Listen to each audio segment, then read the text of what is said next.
Hi, this is Brandon from Cointelli. Today, I'm going to show you how to file your client's crypto taxes using CCH ProSystem. So first things first, once your client has sent you their crypto tax report, you can download it directly from Cointelli. If you've never used our software before, absolutely go check it out. And you can also see any of our many videos on how to use it and get the report. So once you've downloaded the Excel file from Cointelli, then open up your client's return in ProSystem. If you've ever imported a Schedule D into the software before, it's exactly the same process.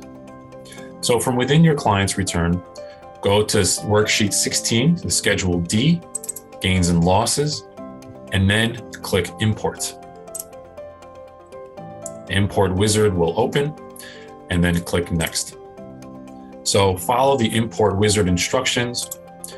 You can browse and then locate the CSV file wherever you've saved it and click Open, then click Next.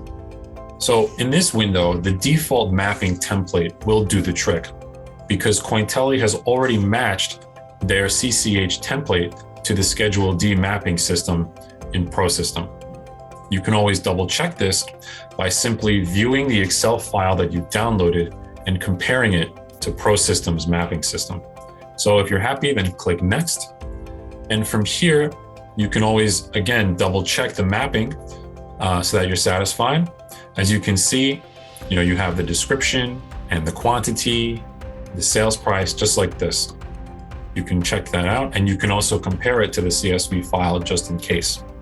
But the main thing that you'll need to do on this sheet, on this page, is to make sure that the starting data row is set to 2. So just click the down arrow until it hits 2, and then click Next. So it first needs to be validated before it can be imported, but it does it almost instantly. So as you can see, it's been validated, and we can continue to import.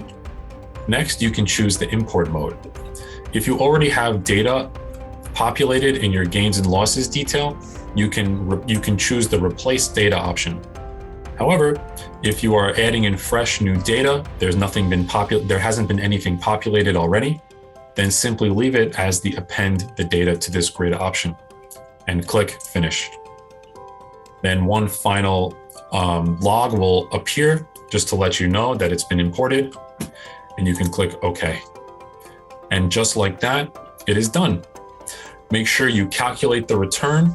Of course, make sure that it has been imported the data has flowed into your Schedule D and of course the 1040, and that's it. You can proceed with the rest of the return. So I hope that this video was helpful to you.